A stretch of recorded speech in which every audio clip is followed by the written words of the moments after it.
नमस्कार साथियों, स्वागत है आपका अपनी यूट्यूब चैनल भाषा निकेतन में। साथियों, हम बात करेंगे आज वस्तुनिष्ठ हिंदी। और जो वस्तुनिष्ठ हिंदी हमारी पुस्तक है आज वो है पुनीत राय। तो पुनीत कुमार राय की पुस्तक से आज हम आपका हिंदी का जो साहित्य है वो शुरू करेंगे।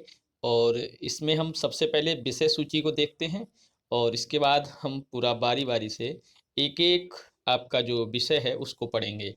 तो देखिएगा, इसमें आपका विषय है पहला आपका भारतीय काव्यशास्त्र।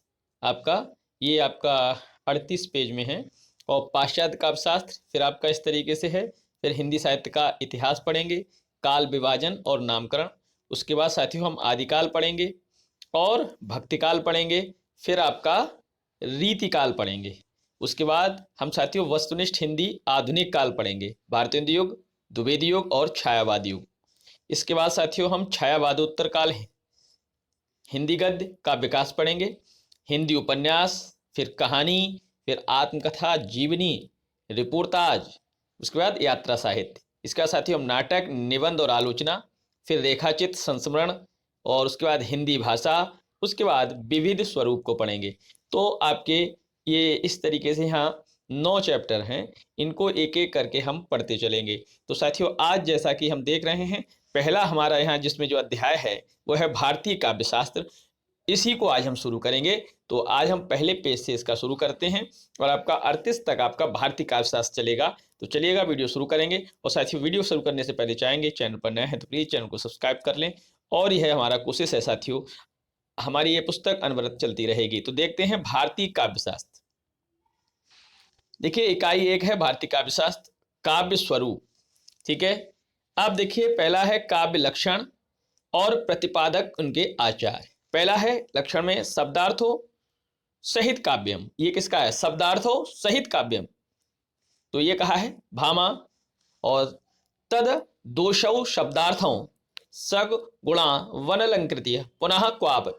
ये किसने कहा है? मम्मट ने। वाक्यम रसात्मक काव्यम, इसकी उक्ति है, ये विश्वनाथ की उक्ति है। रमणीय अर्थ प्रतिपादक शब्द काव्यम पंडित जगन्नाथ। तो याद रखना है ये चारों आप लक्षण याद कर लें। शब्दार्थों सहित काव्यम भामा, तद दोषौ शब्दार्थों सगुणा वनलंकृत्य पुनः क्वापि, ये आपका मम्मट। वाक्यम रसात्मकम काव्यम विश्वनाथ और रमणीयार्थम प्रतिपादक शब्द काव्यम पंडित जगन्नाथ। तो चलिए देखते हैं अगला बिंदु। भारतीय आलोचना शास्त्र में सर्वप्रथम भरत ने मृदु ललित पदावली, गुण शब्दार्थहीनता, सर्व सुगमता, युक्तिमत्ता, नृत्योपयोग योग्यता, बहुव्रत रस मार्गता एवं संधि युक्तता की रूप में काव्य के 7 तत्वों का निरूपण किया है। किंतु ये मुख्यतः रूपक पर घटित होते हैं, काव्य पर नहीं। भारतीय आलोचना शास्त्र में सर्वप्रथम भरत ने ऐसा किया है। ठीक है, अब देखिए यहां पर यह आपका श्लोक है। मृदुललित पदाड्य गुण शब्दार्थहीनम जनपद सुखबोध्यम युक्तमन्यत्योज्यम बहुकृतरस मार्ग संधि संधान युक्तम सबवती शुभ काव्यम नाटक प्रेक्ष काणाम। तो नाट्य शास्त्र से है ये और भरत मुनि का श्लोक है। वास्तविक काव्य लक्षण का प्रारंभ भामा से होता है। काव्य लक्षण का प्रारंभ किससे माना जाता है? भामा से। ठीक है, जिन्होंने शब्द और अर्थ के सहभाव माने शब्दार्थों सहितो काव्यम के को काव्य ही संज्ञा दी है। काव्य क्या है? शब्दार्थों सहितो काव्यम माने शब्द और अर्थ के सहभाव को हम काव्य कहते हैं। आचार्य दंडी के अनुसार इष्ट अर्थ को व्यक्त करने वाली पदावली काव्य है। शरीरम ताव दिष्टार्थ व्यवच्छिन्ना पदावली, ये किसका है? दंडी की आपकी उक्ति है। अब देखते, आचार्य पाणिनि ने रीत को काव्य की आत्मा माना है। रीत आत्मा काव्य से, रीत से उनका अभिप्राय है विशिष्ट पद रचना। रीत से रीतरात्मा काव्यस्य माने रीति से उनका अभिप्राय क्या है? विशिष्ट पद रचना। विशिष्ट पद रचना रीतिया, विशिष्ट का अर्थ क्या है? गुण युक्त या विशेष हो गुणात्मक, गुणात्मा। इस प्रकार रीत का अर्थ गुण युक्त पद रचना है। रीत माने गुण युक्त पद रचना, याद रखना है। कभी कुछ भी पूछ ले, आपको याद रखना है। ननुः शब्दार्थो काव्यम, ननु शब्दार्थो काव्यम सूत्र किसका है? रुद्रट का। ननु शब्दार्थो काव्यम सूत्र किसका है? रुद्रट का।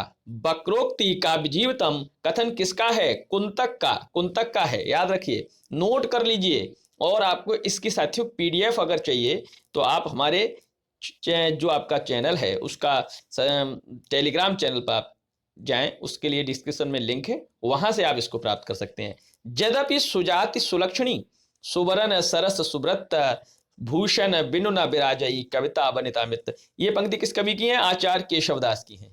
और देखिए, कोमल शब्द निवंत सुब्रत अलंकार में मोहन चित्त काव्य शुभ पद्धति शोभा महे इनके बाऊ पास कवि गहे, ये किसका है? केशवदास। किसकी है? केशवदास। ठीक है, अगला देखिए केशव दास। अब देखिए, स गुणालंकार सहित दोष रहित जो होई शब्द अर्थ तो कौ कवित कहत विबुध सब कोई चिंतामणि का आपका दोहाई। ठीक है, चलिए देखते हैं आगे।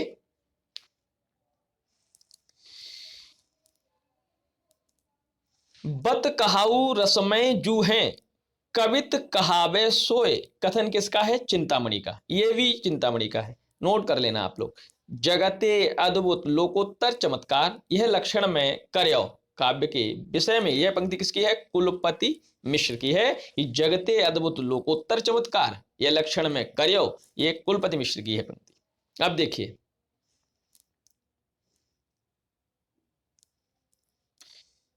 थोड़ा इसको बड़ा किए हैं, चलिए देखते हैं अब। जगत अद्भुत सुख सदन शब्दरु अर्थ कवित बह लक्षण मैंने कियो समूझ ग्रंथ बहुचित कुलपति मिश्र रस रहस्य से है। शब्द जीव तिह अर्थ मन रसमत सुजस शरीर चलत बह जुग छंद गति अलंकार गंभीर, देव का है और रचना है काव्य रसायन। व्यंग जीव कहि कवित्व को हृदय सुधुनि पहचान और शब्द अर्थ कहि देह पुण्य भूषण भूषण जान। तो प्रतापशाही, प्रतापशाही काव्य विलास, प्रतापशाही काव्य विलास का है। देखिए, भूषण भूषण आने से ये भूषण का नहीं है, प्रतापशाही काव्य विलास से। अगला देखते हैं। अगला देखिए, काव्य के लिए शब्द अर्थ संगम सहित भरे चमत्कृत भाय और जग अद्भुत में अद्भुत ही सुखदा काव्य बनाए, सभी ये काव्य के लिए परिभाषाएं दी हैं। इसमें ग्वाल कवि की है रसिकानंद रचना से। अंतःकरण की वृत्तियों के चित्र का नाम कविता है, कथन किसका है? आचार्य महावीर प्रसाद द्विवेदी का कथन है। अंतःकरण की वृत्तियों का चित्र का नाम कविता है, आचार्य महावीर प्रसाद द्विवेदी। आचार्य शुक्ल कहते हैं, अव्यक्त की अभिव्यक्ति जगत है, अतः कविता अभिव्यक्ति की अभिव्यक्ति हुई, कथन किसका है? आचार्य शुक्ल का। सत्वोद्रेक या हृदय की मुक्तावस्था के लिए किया हुआ शब्द विधान काव्य है, कथन है आचार्य शुक्ल का।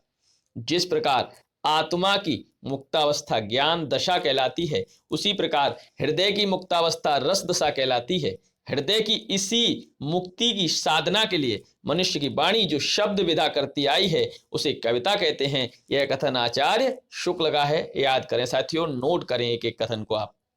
अगला देखिए, बहुत ही महत्वपूर्ण आपके ये कथन है, ये सभी नोट कर लें, अन्यथा के अर्थ में आप इसकी शॉर्ट ले लें और इसको अपने पास रखें और इसको याद करें। जगत का नाना वस्तुओं व्यापारों का एक रूप से रखना कि वे हमारे भाव चक्र के भीतर आ जाएं, यही काव्य का लक्षण होता है, कथन है आचार्य शुक्ल का। जगत का नाना वस्तुओं व्यापारों का एक रूप में रखना कि वे हमारे भाव चक्र के भीतर आ जाएं, यही काव्य लक्ष्य है आचार्य शुक्ल। काव्य संसार के प्रति कवि की भाव प्रधान किंतु क्षुद्र वैयक्तिक संबंधों से मुक्त मानसिक प्रतिक्रियाओं की कल्पना के ढांचे में ढली हुई श्रेय की प्रेम रूपा प्रभावोत्पादक अभिव्यक्ति है, कथन है बाबू गुलाब राय का। अब देखिए, ये आपका कथन है, काव्य जीवन प्रकृति का अंतर्दर्शन है, उसकी अनुभूति है। यह अनुभूति कोई भावुकता जन्य स्फूर्ति नहीं, ना कोई आध्यात्मिक कल्पना है, बल्कि अखंड मानव जीवन के व्यक्तित्व की अनुभूति है, कथन है डॉक्टर लक्ष्मी नारायण सुधांशु का। काव्य तो मानव अनुभूतियों का नैसर्गिक कल्पना के सारे ऐसा सौंदर्य में चित्रण है जो मनुष्य मात्र में स्वभावतः भावोच्छ्वास और सौंदर्य संवेदन उत्पन्न करता है। कथन है आचार्य नंद दुलारे वाजपेयी का। अब देखिए कथन, साहित्य से हमारा आशय उन विशिष्ट प्रतिनिधि रचनाओं से है जो किसी युग के भावात्मक जीवन का प्रतिमान होती हैं, जो समाज और सामाजिक जीवन को भली या बुरी दशा में ले जाने की प्रबल सामर्थ्य रखती हैं। कथन है आचार्य नंद दुलारे वाजपेयी जी का। ये भी नंद दुलारे वाजपेयी का है। अब देखिए हजारी प्रसाद द्विवेदी जी का कथन है, साहित्य मनुष्य के अंतर का उच्छलित आनंद है, जो उसके अंतर में अटाए नहीं अट सका था। साहित्य का मूल यही आनंद का अतिरेक है। उच्छलित आनंद के अतिरेक से उद्भूत सृष्टि की सच्चा साहित्य है। यह हजारी प्रसाद द्विवेदी कहते हैं। उच्छलित आनंद और अतिरेक, ये टैगवर्ड याद रखिएगा। प्रत्येक से आप अपना 2-3 टैगवर्ड याद कर लें कि किन किन शब्दों के कारण ये आपका हजारी प्रसाद द्विवेदी या नंद दुलारे वाजपेयी जी का होगा। तो उच्छलित आनंद, काव्य के और साहित्य के क्षेत्र में जब परिभाषा दी है तो हजारी प्रसाद द्विवेदी ने उच्छलित आनंद, अतिरेक इत्यादि का प्रयोग किया है। अब देखिएगा अगला कथन आपका आचार्य हजारी प्रसाद द्विवेदी का ही है, देखते हैं। देखिए, मैं साहित्य को मनुष्य की दृष्टि से देखने का पक्षपाती हूं, जो बागजाल मनुष्य को दुर्गतिहीनता और परमुपेक्षता से बचा ना सके, जो उसकी आत्मा को तेजोदीप्त ना बना सके, जो उसके हृदय को पर दुख कातर और संवेदनशील ना बना सके, उसे साहित्य कहने में मुझे संकोच होता है। कथन है आचार्य हजारी प्रसाद द्विवेदी जी का। अब देखिए कथन, आत्मा व्यक्ति की वह मूल तत्व है जिसके कारण कोई व्यक्ति साहित्यकार और उसकी कृति साहित्य बन पाती है। कथन है डॉक्टर नगेंद्र का। साहित्य जनता की वाणी है, उसके जातीय चरित्र का दर्पण है, प्रगति पथ में बढ़ने के लिए उसका मनोबल है, उनकी सौंदर्य की चाह पूरी करने वाला साधन है। कथन है डॉक्टर रामविलास शर्मा का। साहित्य जनता की वाणी है ना। तो देखिएगा, कविता सबसे पहले शब्द है और अंत में भी यही बात रह जाती है कि कविता शब्द है। कथन किसका है? अज्ञेय का। सिर्फ शब्द को कविता कहा है अज्ञेय जी ने। काव्य आत्मा की संकल्पात्मक अनुभूति है, इसका संबंध विश्लेषण, विकल्प या विज्ञान से नहीं है। वह एक श्रेयमयी प्रेम रचनात्मक धारा है। कथन है जयशंकर प्रसाद जी का। और देखिएगा, बहुत ही सुंदर पुस्तक है। और देखिए, साहित्य अपने व्यापक अर्थ में मानव जीवन की गंभीर व्याख्या है। कथन है पंत का। कविता हमारे परिपूर्ण क्षणों की वाणी है। पंत का कथन है, कविता सबसे बड़ा परिग्रह है क्योंकि वह विश्व मात्र के प्रति स्नेह की स्वीकृति है। वह जीवन के अनेक कष्टों का उपेक्षा योग्य बना देता है क्योंकि उसका सृजन स्वयं महती वेदना है। वह शुष्क सत्य को आनंद में स्पंदित कर देती है क्योंकि अनुभूति स्वयं मधुर है। कथन है महादेवी वर्मा का। मुंह में बचे हुए चावल के स्वाद को कुछ अदृश्य कंकड़ियों के हस्तक्षेप से बचाने का नाम कविता है। ये पंक्ति है केदारनाथ सिंह। मुंह में बचे हुए चावल के स्वाद को कुछ अदृश्य कंकड़ियों के हस्तक्षेप से बचाने का नाम कविता है केदारनाथ सिंह की। देखिए कितनी ही मतलब अलग और रोचक कविता है, कविता की परिभाषा है। देखिए अगला है, कविता शब्दों की अदालत में अपराधियों के कटघरे में खड़े एक निर्दोष आदमी का हलफनामा है। किसने कहा है? धूमिल साहब ने कहा है।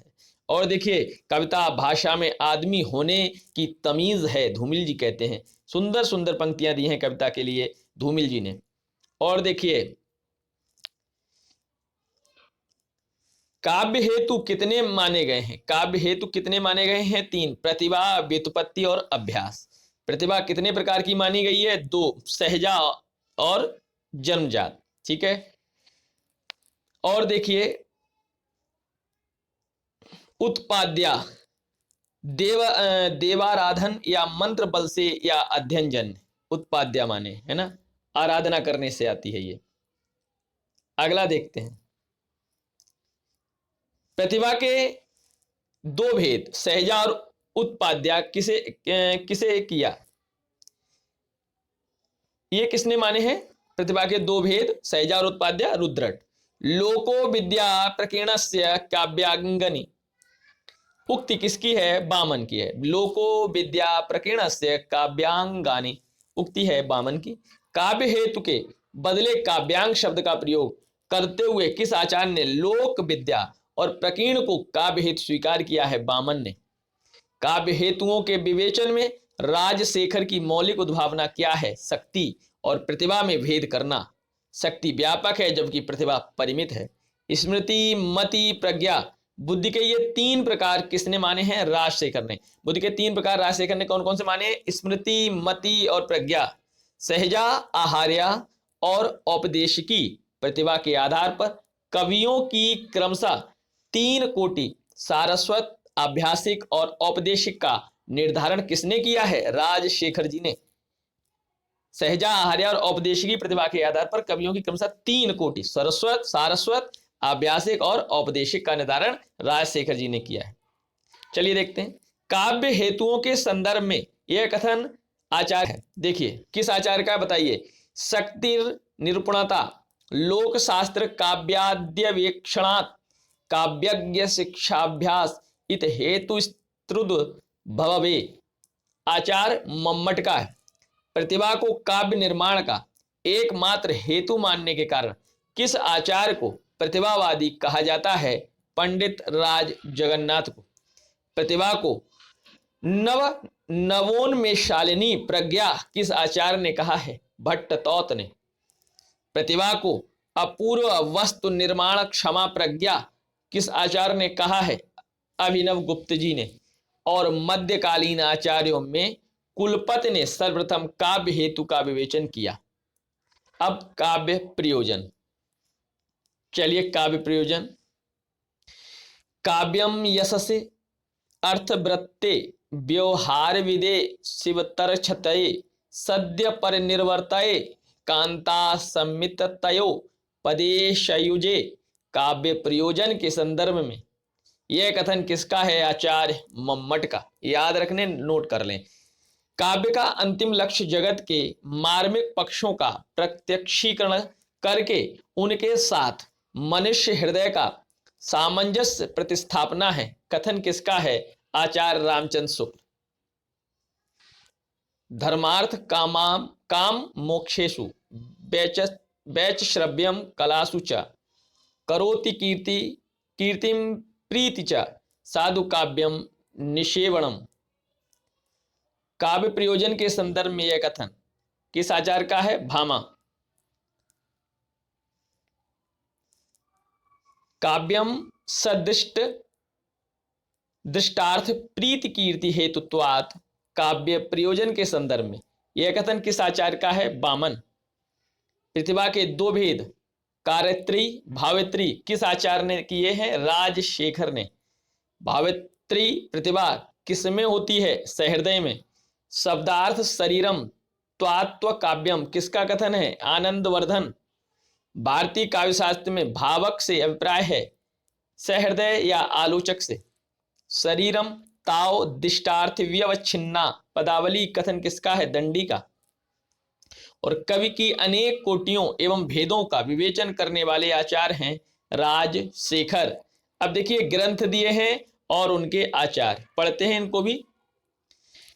सबसे पहले नाट्यशास्त्र भरत मुनि, काव्यालंकार भामा, काव्यालंकार सूत्रवती वामन, काव्यालंकार रुद्रट, वक्रोक्ति जीवितम कुंतक, व्यक्ति विवेक महिमभट्ट, काव्य प्रकाश मम्मट, साहित्य दर्पण विश्वनाथ, रस गंगाधर जगन्नाथ, औचित्य विचार चर्चा क्षेमेंद्र, काव्यानुशासन हेमचंद्र, ध्वन्यालोक आनंदवर्धन, ध्वन्यालोक लोचन अभिनव गुप्त, काव्यालंकार सार संग्रह उद्भट, श्रृंगार तिलक रुद्रभट्ट, चंद्रालोक जयदेव, कुवलयानंद अप्पय दीक्षित, काव्यादर्श दंडी, रति रहस्य आपका कक्कौक, उसके बाद 10 रूपक धनंजय, महाभाष्य पतंजलि, रसतरंगिनी भानु मिश्र, सरस्वती कंठावरण भोजराज, श्रृंगार प्रकाश भोजराज, अलंकार सर्वस्व रुय्यक, उज्ज्वल नीलमणि रूप गोस्वामी, अलंकार तिलक वाग्भट और अलंकार शेखर आपका केशव मिश्र, ये आपके ग्रंथ और ग्रंथकार हुए। अब देखते हैं अगला बिंदु है हमारा, देखिए शक्ति कवित्व बीज रूप संस्कार विशेष। शक्ति या प्रतिभा काव्य का बीजभूत संस्कार है। कथन किसका है? मम्मट का। नैसर्गिकी च प्रतिभा श्रुतम च बहु निर्मलम अमंदश्चा वियोगास्या कारणम कास्य संपदा। काव्य हेतु के संदर्भ में यह कथन किसका है? दंडी का। और चित्त विचार चर्चा एवं कवि कंठावरण के रचयिता हैं क्षेमेंद्र। ध्वन्यालोक की टीका ध्वन्यालोक लोचन के रचयिता हैं अभिनव गुप्त। भामा के ग्रंथ के आधार पर भामा विवरण टीका के रचयिता हैं उद्भट। भरत मुनि के नाट्यशास्त्र की अभिनव भारती टीका के रचयिता हैं अभिनव गुप्त। भारतीय काव्यशास्त्र के प्रथम आचार्य भरत मुनि। अब देखिए पंक्ति है, मानते हैं जो कला को कला के अर्थ ही स्वार्थनी करते, कला को व्यर्थ ही। पंक्तियां किसकी हैं? मैथिली शरण गुप्त की। अब देखिए वस्तुनिष्ठ में अगले हमारे बिंदु हैं। साहित्य के प्रयोजन के संदर्भ में आचार्य महाविशाल द्विवेदी का मत है उपयोगितावादी। आचार्य हजारी प्रसाद द्विवेदी का काव्य प्रयोजन संबंधी मंतव्य है मानवतावादी। आत्मानुभूति को काव्य प्रयोजन मानते हैं आचार्य नंदुलारे वाजपेयी। आत्माव्यक्ति को काव्य प्रयोजन मानते हैं डॉक्टर नगेंद्र।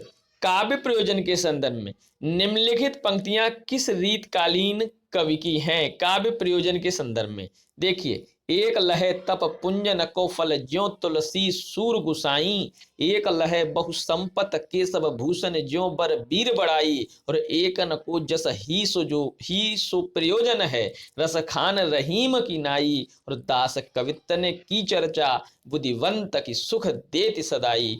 तो ये किसकी पंक्तियां हैं? भिखारीदास, और इनका ग्रंथ है काव्य निर्णय, उससे उद्धृत है। रीतकालीन आचार्यों में सर्वप्रथम काव्य प्रयोजन पर विचार करने वाले आचार्य हैं कुलपति। अगला देखिए, पंचम वेद किस ग्रंथ को कहा जाता है? भरत मुनि के नाट्य शास्त्र को पंचम वेद कहा जाता है। साथियों अब हम पढ़ेंगे रीति संप्रदाय। किसको पढ़ेंगे? रीति संप्रदाय। रीति संप्रदाय, ठीक है। चलिए पहला देखिए बिंदु, रीति संप्रदाय के प्रतिष्ठापक आचार्य हैं आचार्य वामन। कौन है? आचार्य वामन। रीतिरात्मा काव्यस्य, रीत काव्य की आत्मा है। कथन किस आचार्य का है? वामन का। विशिष्ट पद रचना रीत कथन है वामन का। भरत ने नाट्य शास्त्र में रीत के लिए प्रवृत्ति शब्द का उल्लेख किया है। उन्होंने भारतवर्ष में प्रचलित 4 प्रवृत्तियों अवंती, दक्षिणात्या, पांचाली एवं औडमागधी का वर्णन किया है, जो क्रमशः पश्चिम, दक्षिण, मध्य देश तथा उड़ीसा, मगध में प्रचलित थी। अब देखते हैं आगे बिंदु का। बाणभट्ट ने अपने समय में प्रचलित 4 दिशाओं की 4 शैलियों का उल्लेख किया है।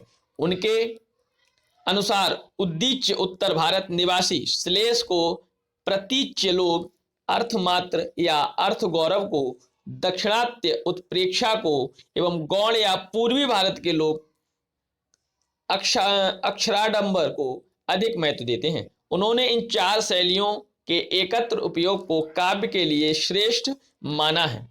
बाणभट्ट के विषय में ऐसा बताया गया। अब देखते हैं अगला, वचन विन्यास क्रमो रीत्या उक्ति किसकी है? राजशेखर की। वचन विन्यास क्रमो रीत्या। भामा ने काव्य अलंकार में 2 प्रमुख भागों वैदर्भी एवं गौड़ीय का उल्लेख किया है। उन्होंने दोनों का वर्णन रीत के अर्थ में न कर काव्य भेद के अंतर्गत किया है। उन्होंने वैदर्भ और गौड़ के पार्थक्य को अनावश्यक माना है। अब देखिए, सर्वप्रथम किस आचार्य ने रीति में व्यक्तित्व की सत्ता स्थापित करते हुए प्रत्येक कवि की अपनी विशिष्ट रीत होने का विचार व्यक्त किया है? दंडी ने। गुण और रीति में संबंध स्थापित कर गुण को रीति का नियामक सिद्ध करने वाले प्रथम आचार्य हैं दंडी। आचार्य दंडी ने श्लेष, प्रसाद, समता, माधुर्य, सुकुमारता, अर्थव्यक्ति, उदारता, ओज, कांति और समाधि को वैदर्भी रीत या मार्ग का गुण माना है। गौड़ीय मार्ग में इन गुणों का अभाव रहता है। अनुप्रास एवं अर्था अलंकार आडंबर को उन्होंने गौड़ीय मार्ग की विशेषता माना है और उसे पौरस्त्य काव्य पद्धति के नाम से अभिहित किया है। आचार्य बामन ने रीत की संख्या कितनी मानी है? 3, वैदर्भी, गौड़ और पांचाली। बामन के अनुसार अर्थ गुणों के कारण ही रीत उत्कृष्ट होती है। रीत त्रय में उन्होंने वैदर्भी रीत को उत्तम रीत माना है। बामन के अनुसार वैदर्भी उत्तम रीत है। गौड़ी में वैदर्भी के समग्र गुण रहते हैं, उसमें माधुर्य, सौकुमार्य का अभाव रहता है। गौड़ी में समास, बाहुल्य एवं उज्ज्वल पदत्व का सन्निवेश होता है और पांचाली में माधुर्य एवं सौकुमार्य गुण होते हैं, इसमें ओज और कांति का अभाव रहता है। बामन ने किस रीत को उत्तम माना है? वैदर्भी को। बामन ने वैदर्भी रीत को उत्तम माना है। ठीक है, अगला देखते हैं। रीत के भौगोलिक महत्व को हटाकर उनका संबंध रस के साथ स्थापित कर तथा विषय भेद या वर्ण के औचित्य के आधार पर रीतियों का नियोजन करने वाले आचार्य हैं रुद्रट। लाटिया नामक चतुर्थ रीत की उद्भावना कर रीत की संख्या 4, वैदर्भी, गौड़ीय, पांचाली और लाटिया करने वाले आचार्य रुद्रट हैं। रुद्रट ने रीति का स्वरूप निर्धारण गुण के आधार पर न कर किस आधार पर किया है? पदों की समस्तता एवं असमस्तता। ठीक है, रुद्रट ने रीत का स्वरूप गुण के आधार पर नहीं, पदों की समस्तता और असमस्तता के आधार पर किया है। चलिए देखते हैं। रसानुकूलता की दृष्टि से रुद्रट के अनुसार पेयान, करुण, भयानक और अद्भुत रसों में वैदर्भी एवं पांचाली रीत का तथा रौद्र रस में लाटी एवं गौड़ी रीत का प्रयोग होता है। श्रृंगार रस में वैदर्भी और पांचाली रीत का प्रयोग होता है। किस आचार्य ने रीत को संघटना की संज्ञा प्रदान करते हुए उसे रस, ध्वनि आदि काव्य के आत्मभूत तत्वों का उपकारक स्वीकार किया है? आनंदवर्धन। किस आचार्य ने रीत को रस का उपकारक मानकर उसके 4 नियामक वक्त्रोचित्य, वाच्योचित्य और विषयोचित्य एवं रसोचित्त माने हैं? आनंदवर्धन ने। आनंदवर्धन रीति या संघटना के स्वरूप का आधार किसे मानते हैं? समास को।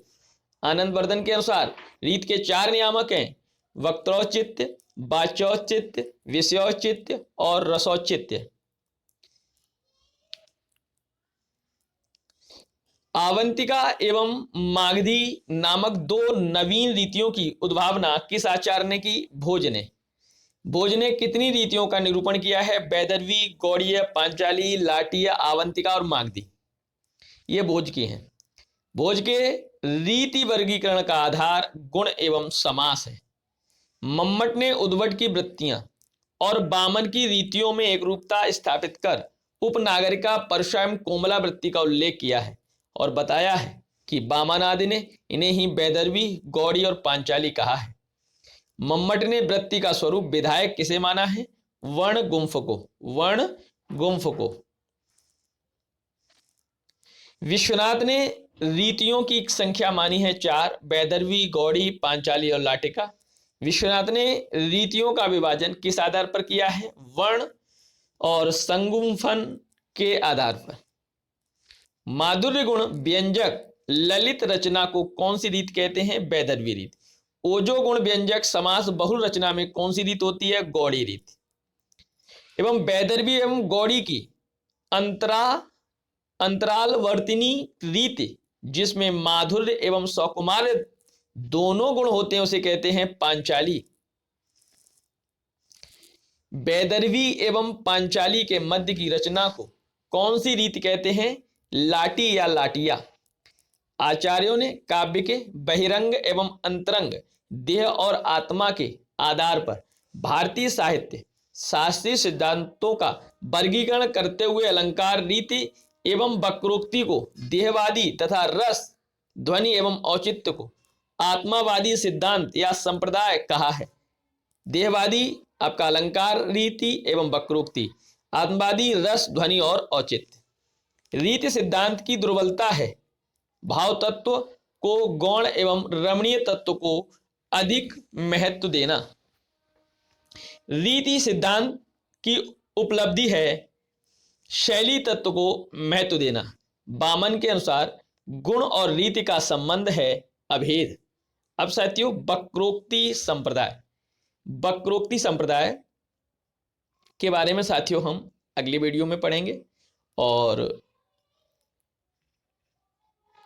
इसके अलावा साथियों इस पुस्तक को हम आज शुरू किए हैं और यह हर रोज आपका साढ़े 7 बजे आपको यह क्लास मिलेगी। तो साथियों चैनल पर नए हैं तो प्लीज़ सब्सक्राइब करें। वीडियो पसंद आई है तो साथियों लाइक और शेयर भी जरूर करें और अपनी राय कोई हो तो कमेंट सेक्शन में अवश्य दें। इसके अलावा साथियों आप हमारे टेलीग्राम चैनल से जुड़ना चाहते हैं तो आप लोग लिंक डिस्क्रिप्शन में है, उसमें जाकर क्लिक करके वहाँ से जुड़ सकते हैं। तो साथियों फिर मिलेंगे अगले वीडियो में, तब तक के लिए धन्यवाद, नमस्कार।